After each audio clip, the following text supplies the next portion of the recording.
that booty, y'all. This is what we try to get to, okay?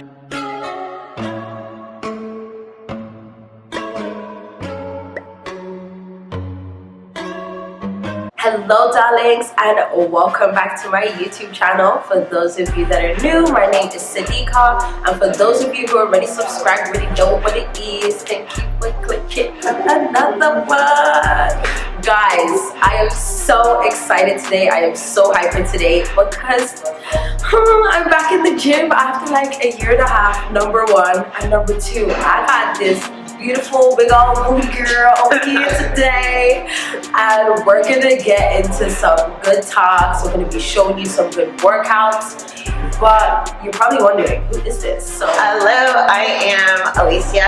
Everyone calls me Cia. I am a personal trainer and I run Cia.fit. Yeah. Today we're going to be peeling back all of the information in regards to self-care, working out, eating right, getting your body together, and just seeing how you can get all of that done. So I hope you guys enjoyed this video. Be sure to give this video a big fat thumbs up, comment down below, and make sure you're following us on our social medias. Everything is going to be down below in the description box. So without further ado, let's get into this video. So to get started off, the first question that I want to ask you is, what is self-care to you? So self-care to me is literally taking the time for myself and doing what it is that I feel is right for me. So as I said before, is the word no is a big one for me, and that's something I've been working on for myself. It's because I just don't want to be put in situations that I don't feel comfortable in. So saying no is a big one, and that's a big act of self-care for me. As well as, I mean, as a fitness and personal trainer, going to the gym is one big thing for self-care, but also is my mind, body, and my soul and how it connects to everything. When would you say you started practicing self-care, and have you always been aware of self-care, or is it something that's kind of just been a growing journey?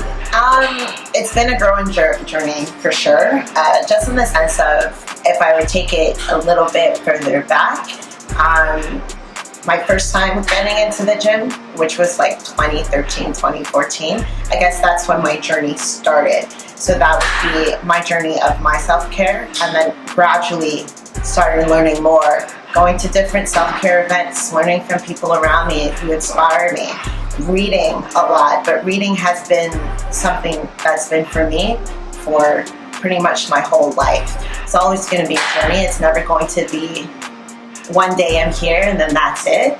Every day I'm evolving. So every day is going to be something new to learn about myself and something to take a step back and reflect on. Okay, and would you say there's anything that necessarily like offset your start to self-care? I would say my second year of college, I had gotten a concussion from cheerleading. And throughout that time, I was struggling with, I was struggling with an eating disorder. And essentially, it was just like, okay, take a step back. I started going to therapy, and I will always remember to this day that when my therapist said to me, go and get natural sunlight, vitamin D. Start going for runs to clear your head and changing the way you eat. And for someone that had an eating disorder, eating was my struggle, and that's what caused my anxiety, because I was looking for something to control, and if I was able to control not eating, I was going to do it. But essentially, I guess this was like the year when Instagram started filling up.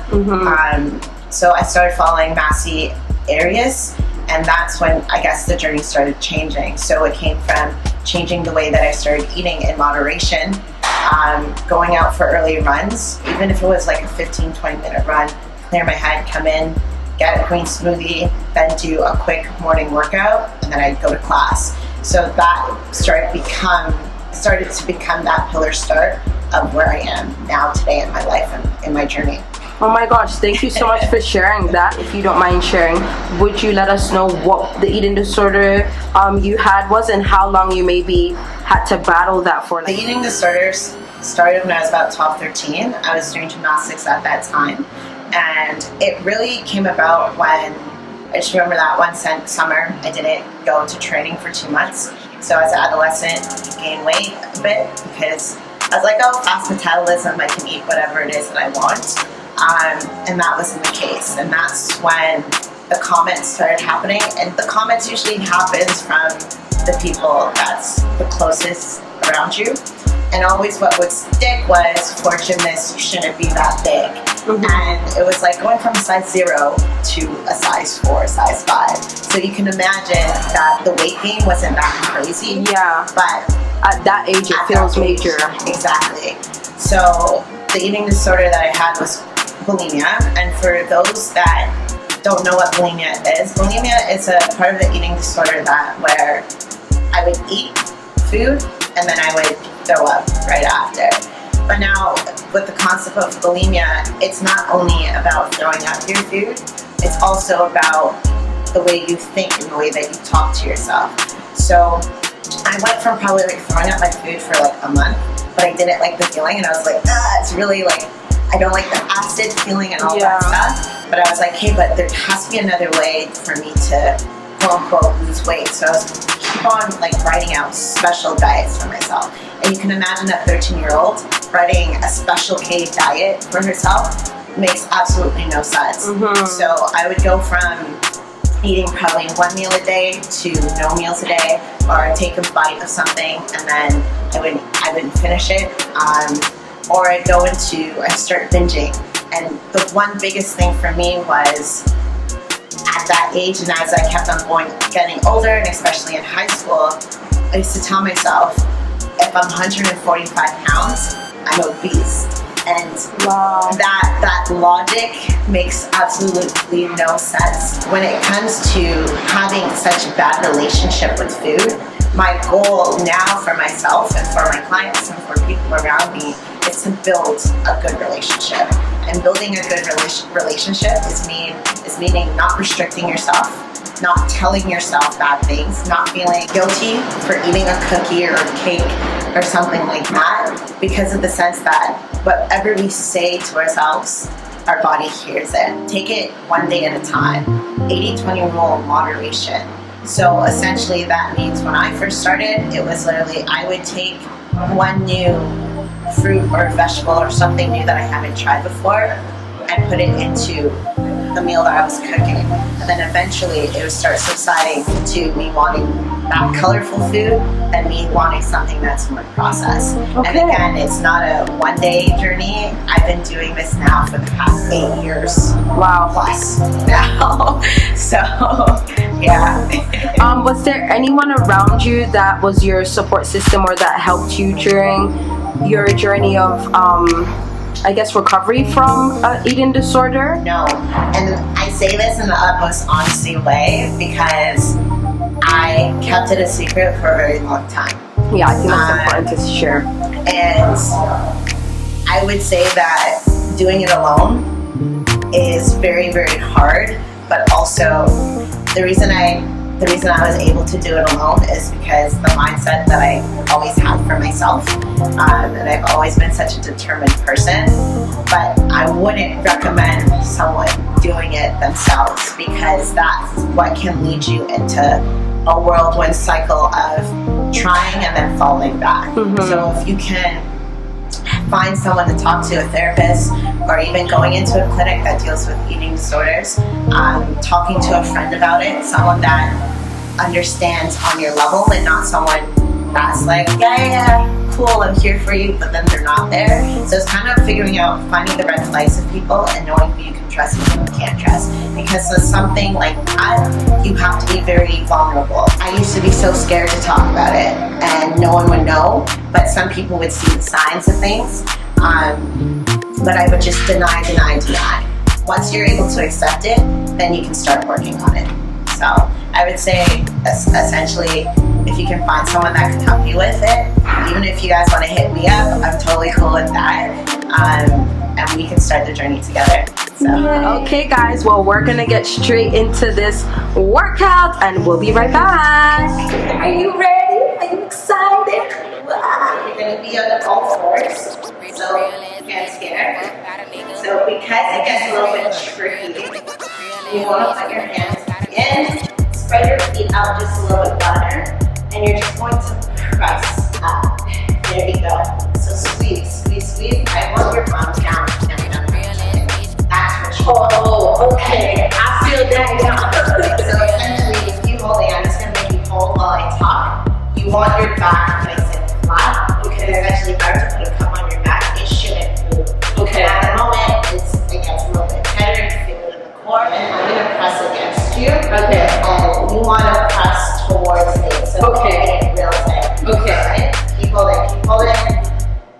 It's shaking? Woo! Yeah! I can feel it! Keep pushing back to me. Push, push, push. I shouldn't be able to make you fall. There you go. She's shaking, you guys. It's been a while. Come right back down. There you go. Okay, I can feel that. So now, we're going to remove the mat, and we're going to do lateral bear crawls. Okay. So you're going to move to the left, to the right 3 times. You're going to come back towards me 3 times. So you want to make it the same type 1, 2. So you're going to left and right. Right? Okay. Your hands are going to be facing forward. Okay. You're going to be moving back. Okay. Make sure your shoulders are right over your wrists. Squeezing every tight. That's okay. And when you move this time, your right leg and your right arm is going to move at the same time. Okay. Okay. And let's go. Come towards me. That's it. Good. And then come right back. That's it. Perfect. So shoulder width apart with your feet. It's a little bit wider. There you go. Yes, you're gonna pick up the dumbbells. So again, with the dumbbells, you want to keep it close to your body. So another rule of thumb with this is pretend that you're pulling down your pants and you're pulling up your pants. But I don't want to see your elbows bend. Keeping it straight. So I'm gonna be right behind you with my hand. Push. There you go. That's it. Keep going. Stop there. And push right back up. Nice. Do it again. Push, push, push, push. One more time. Push. Down. Stop there. Squeeze and push right back up. One more. One more for the gram. Nice. Stop there. And then push right back up. Got it. Nice. Yay! Let's start with the right. Right up. Yes. Okay. So again, you're going to do hips. So you'll be here, one leg, and you're just following through this knee bends. Bend the knee. There you go. Stop and push. Push all the way up. Push all the way up. Woo! This form right here. Feels good? Yeah. Yeah! Oh! 2 more. What Juicy say? Like, Slow and controlled. Push, hold. And come right back up. Keep that nut tucked in, okay? Okay. And 1 more. Good. Push, push, push, push, push. And right back up. Good. Nice. Last but not least, we're going to be doing the Z-press. Okay. Feet nice and straight. Okay. So one thing you're going to be doing, you're going to be sitting upright. Okay. So bring the weights to your shoulders. So you're going to be sitting upright, chest pushed down, and you're going to go 1 at a time. Like stay flat. There you go. Push. I want you to push over your head. Okay. There you go. That's it. Nice. Shit, really good, really good. But what I want to see is making sure that her knee, the back of her knee stays down onto the ground, and her chest stays up, and she's not leaning back in this, because where do you feel it right now? My core. Feeling her core. That's exactly where I want her to feel it. And if we do about 10 to 12 reps, it's going to be a lot in the shoulders as well. Thank you so much for showing me these workouts. And I hope you guys have fun doing these workouts at home, in the gym. Make sure you hashtag and add us if you want to share your workouts online. We'd love to see you guys.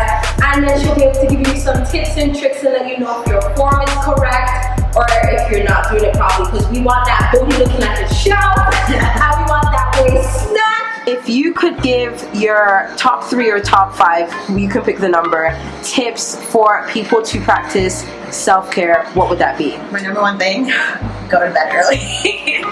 Go to bed early. Wow, I did not do that. Or even just giving yourself time to wind down. I have an alarm that goes off at 9 p.m. every night. That allows myself to wind down, and then I'll probably be in bed by 10:30. So you have those people who are like Netflix watchers, that girl. But I'm also really that person that's like, hey, I'm getting into the 1 episode, that's it, alarm, wind down. My second one is meditation. And meditation can be in all different forms. I do 2 types of meditations. So one is called I'm 10% Happier. It is an app that I use. So one that helps me go to sleep, or I can do the meditation waking up, going off to work, or doing something like that. Reading is a big one. I just purchased a new book yesterday. I'm reading You Are a Badass. So that is a big one for me. Other than like exercising, doing that stuff, waking up early and setting out, like getting the stuff that you need to get off or done for that day really puts me in a mindset where I'm like, okay, even if it's just 3 things done for myself, I'm totally fine with that, because you can't obviously get everything done in 24 hours, but you also have to look at it that you have 7 days out of the week. Treat your own business or treat yourself like it's a job. Work 8 hours out of that day and give yourself time to relax. And that's just me for self-care. Everyone has it differently. If you could give maybe one health tip that you could share with people, what would that be? Try at least 1 new fruit or veggie each week. Okay. Yeah. Amazing. Okay, my darling, thank you so much for showing us these beautiful workouts, for giving us some tips and tricks. We really appreciated having you here today. For people that want to know, what are some of the services you offer? So I offer one-on-one personal training. I do online training as well, but I love going from one-on-one and then moving my clients into that online training process. But if you are the type of person that you want to do it yourself, but you just need a program fixed for you and it's customized, holla at your girl, because I got you. I am located in Brampton, downtown Brampton at Foss Training Center, and I am working on a new project. So stay tuned for that in the new year. What else do I offer? Boot camps. How could I forget my boot camps? They are going to be starting up again in the new year. So I usually do it on the weekends, every Sunday or every Saturday. Next year we're going to be looking into doing it twice a week. So stay tuned for that. Anyone that's watching this now, you guys are going to be offered 20% to 40% off of selected packages that I offer. So I offer 4 months and 6 months packaging, either with just personalized programming or programming and nutrition help. So yeah. Thank you. Get in contact with me through Instagram, Cia.fit. That's CIA.fit, and we're just here to help you see your fit, see what resonates with you and your lifestyle, and that's how I build my programs. Okay, we'll see you in the next one. Bye.